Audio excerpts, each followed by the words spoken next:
Hey, beautiful people. It's your girl, Brittany. Hey, your manifesting mentor. I'm not a coach, I'm not a guru, but I'm a woman who walks the walk and who shares what works. Welcome back to my Becoming Supernatural reading series, where I read each chapter out loud with my personal reflections so you don't have to go on this journey alone. You can catch my live discussions with me every week as we demonstrate and embody these teachings together. So the full playlist is on my YouTube and my TikTok, linked in my TikTok bio. Today we're diving into part 4 of chapter 12, titled Tuning into Higher Dimensions, the Pineal Gland as a Transducer. Let's get into it. In this section, Dr. Joe explains how the pineal gland, isn't just a mystical idea. It's a biological antenna that allows us to pick up frequencies from higher realms. He compares it to a radio receiver or a satellite dish that, when properly tuned, can broadcast and receive coherent signals beyond the physical world. I know. He goes deeper into the piezoelectric nature of the gland, how crystals inside it respond to mechanical stress, like the breath technique we've learned about, producing an electrical charge that becomes magnetic in nature. This is why he calls the pineal gland a transducer, because it takes one form of energy and converts it into another, allowing us to interface with other dimensions. This is where the science starts to really meet the mystical, and it's only building momentum. Now, let's get into it together. Tuning into higher dimensions, the pineal gland as a transducer. Depending on the translation you're using, in Matthew 6:22, Jesus said, "If thine eye be single, thy whole body shall be full of light." I believe he was talking about activating the pineal gland because this allows us to experience a broader spectrum of reality. Many of our students can attest to the fact that when their pineal gland becomes activated, when they fully connect with the unified field, their whole body becomes filled with energy and light. Beginning from the cosmic field, energy from beyond their senses enters through the top of their head and travels down throughout their whole body.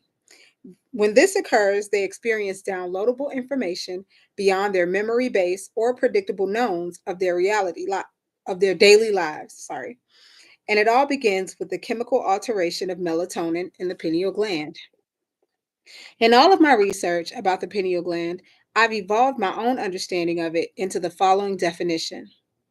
The pineal gland is a crystalline subconductor that sends as well as receives information through the transduction of energetic vibrational signals, frequency beyond the six senses, also known as the quantum field, and translates it into a biological tissue, the brain and mind, in the form of meaningful imagery, the same way as an antenna translates different channels onto a TV screen.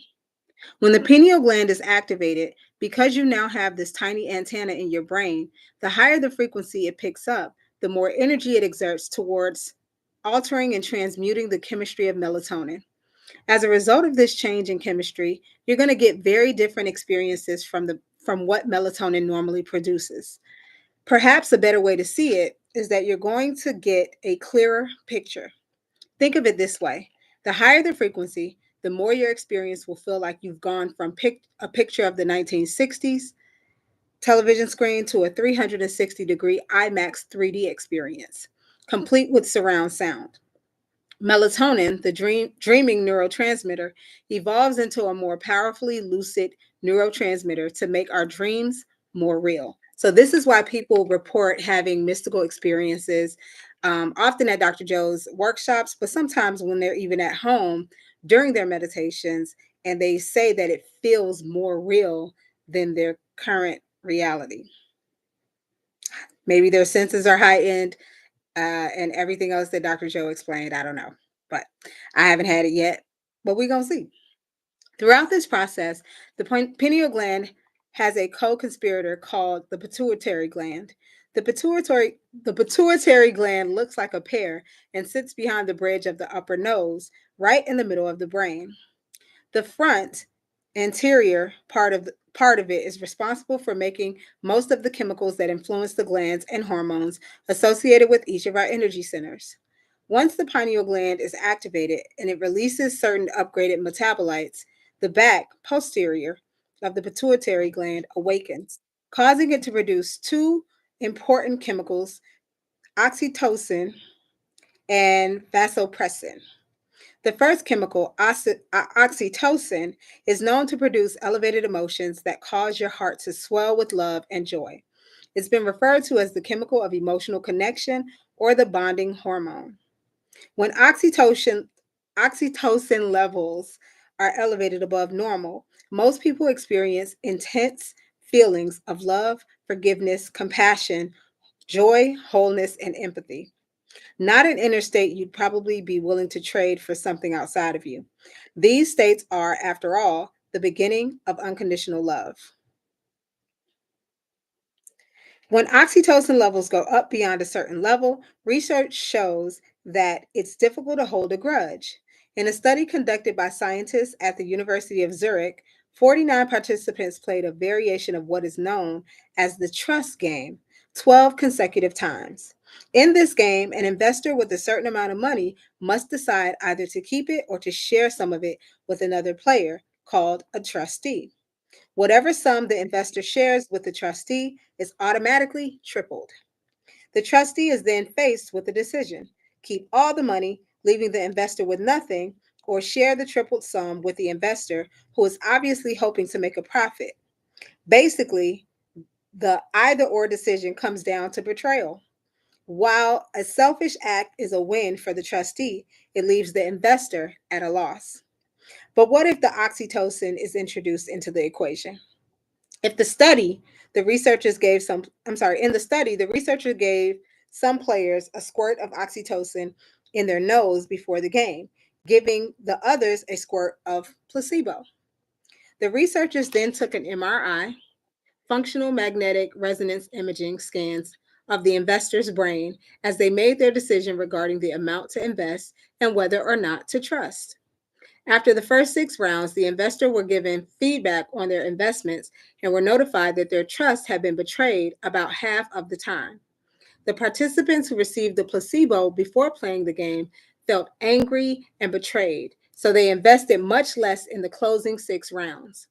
The participants who received a squirt of oxytocin, however, invested the same amount as they had in the first rounds, despite having been betrayed.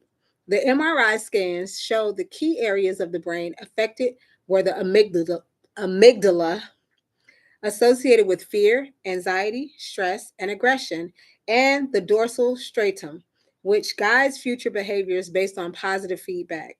Participants who received the oxytocin had much lower activity in the amygdala, equating to less anger and fear of being betrayed again, as well as less fear of financial loss.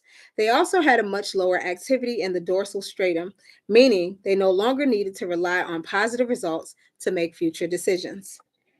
As this study demonstrates, the moment the posterior pituitary releases its chemicals and oxytocin levels go up, this shuts down the survival centers in the brain's amygdala, meaning it cools off the circuits of fear, sadness, pain, anxiety, aggression, and anger. The only thing we feel is a love for life. We've measured the levels of oxytocin in our students before and after our workshops. At the conclusion of each event, some of them had elevated their levels significantly. When we interviewed those students, many of them kept saying, I'm just so in love with my life and everyone in it. I never want this feeling to go away. I want to remember this feeling forever. This is who I really am. The other chemical the pituitary gland makes as the pineal gland is activated is called vasopressin, or an antidiuretic hormone. As vasopressin levels go up, the body naturally retains fluids, causing the body to become more water based. This is important because if you're going to process a greater frequency, you need water to act as a conduit to better handle the higher frequency in the body, and then to translate that frequency into your cells. You see how this science works, y'all?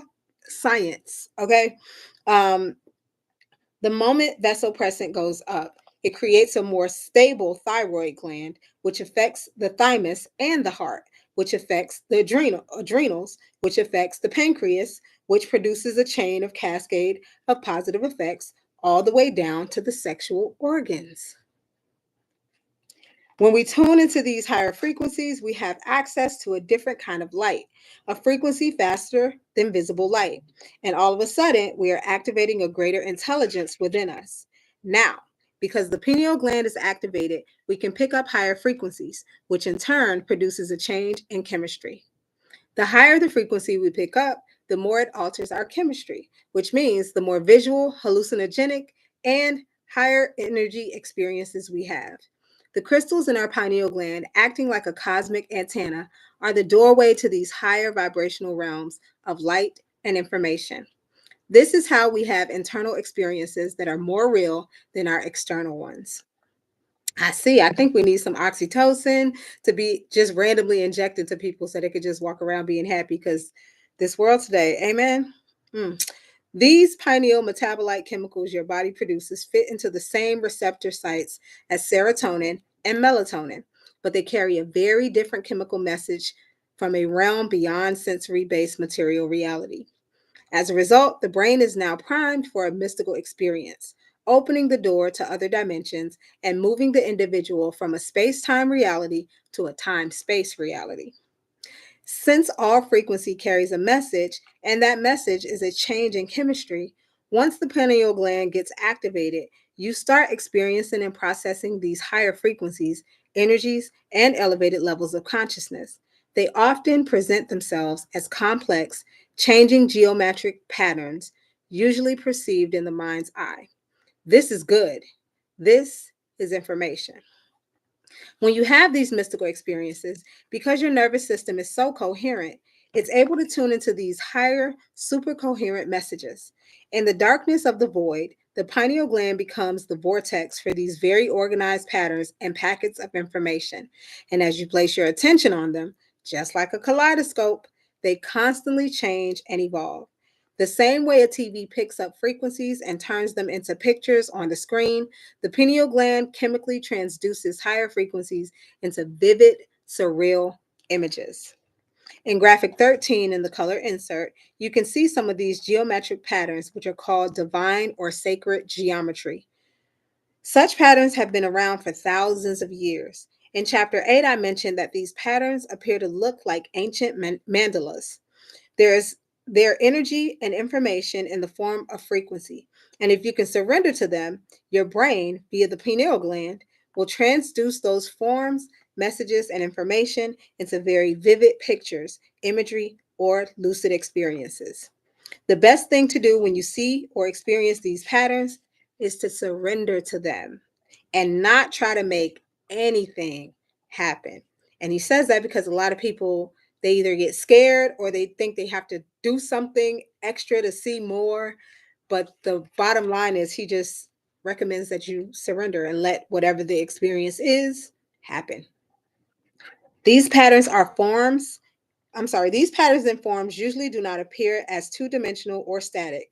Instead, they are alive, have depth, and comprise mathematically and very coherent fractal patterns, never ending and indefinitely complex and infinitely complex. Another way to see this is through the concept of cymatics, derived from the Greek word for wave. Cymatics are a phenomenon based on vibration or frequency. Here's a way to picture them. Imagine if you took the cover off of an old speaker box and laid it flat. If you filled that speaker with fluid, shined a light on it, and began playing classical music up through it, the frequency and vibration of the music would eventually create coherent standing waves. These waves would interfere with each other and eventually create geometric patterns within patterns. As with the kaleidoscope, they would see these evolving geometric arrangements becoming more and more highly organized. The difference between the images in the kaleidoscope and cymatics is that the images in the kaleidoscope appear two dimensional. Geometric patterns such as cymatics, however, appear to be alive and are three-dimensional or even multidimensional. In addition to water, the vibrational effects of cymatics are translatable to sand and air. In other words, these three mediums pick up vibration and frequency and turn them into coherent geometric patterns. If you search, you can find several videos showing this on YouTube. I'm actually going to link a cymatics video in this playlist just so you can reference it. And just to fully understand what Joe is trying to get us to see is that everything is energy, even if you can't see it. The sand, the wind, and water can pick it up, and it's literally invisible to the naked eye, but it's there and it's real. So, when your pineal gland picks up information, it's picking up these same types of waves in the environment around you.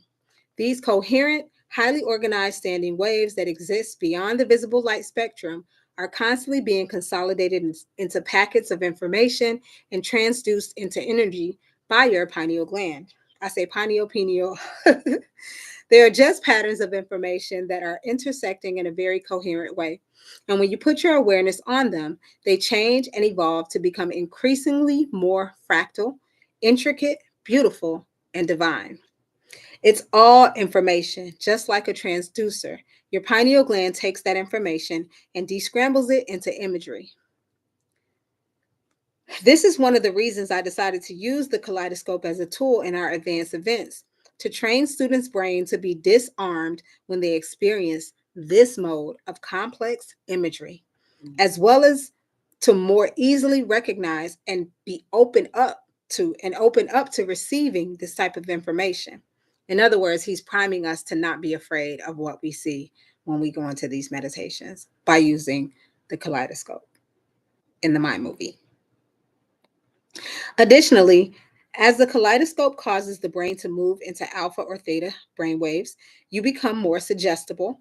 You can see how gazing into it, gazing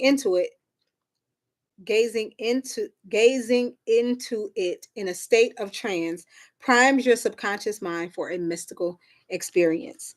Once your pineal gland picks up the imagery, fasten your seatbelt because things are going to get exciting. You might come out of your body and travel down a tunnel of light. Your entire body might become filled with light. You might even feel like you've become the entire universe. And when looking down at your body, even find yourself wondering how you're going to get back to it. I did hear somebody talk about an out of body experience, not related to Dr. Joe, but just people who are learning how to create out of body experiences. Y'all, this stuff goes, yeah, astral projecting, all the things. But I did hear someone talk about an out of body experience, and they were kind of worried that they wouldn't be able to get back to their body, but they essentially were. And yeah, that's a whole nother topic. Anyways, when you start having these very profound, unknown experiences, you have one of two choices. You can contract in fear because it's unknown, or you can surrender and trust because it's unknown. The more you surrender and trust, the deeper and more profound your experiences become. And because the experience is so profound, you're not going to want to rouse yourself back to wakefulness, thereby changing your brain waves back to beta. Instead, this is the time to surrender, relax, and go even deeper into this transcendental state of consciousness. In this moment, you are not sleeping, you are not awake, you are not dreaming. You are transcendence of this reality. If your brain chemistry is right, your body will be totally and completely sedated. This is what we're training for, to experience greater levels of wholeness, oneness, love, and higher consciousness. But there's more. And you're going to get it in the next video because this part was a game changer for me. Understanding that our bodies contain actual equipment to perceive other realms, not symbolically, but chemically, electrically, and magnetically, was absolutely mind blowing for me. When you combine your breath, your focus, your elevated emotions, you're literally tuning your body like an instrument. And the pineal gland, once activated, lets you hear and see frequencies your senses alone could never access. This is not fantasy, y'all. It's not Marvel movies. It's measurable and it's repeatable. And the best part, it's your birthright. So let's keep going. See you in the next video, part 5.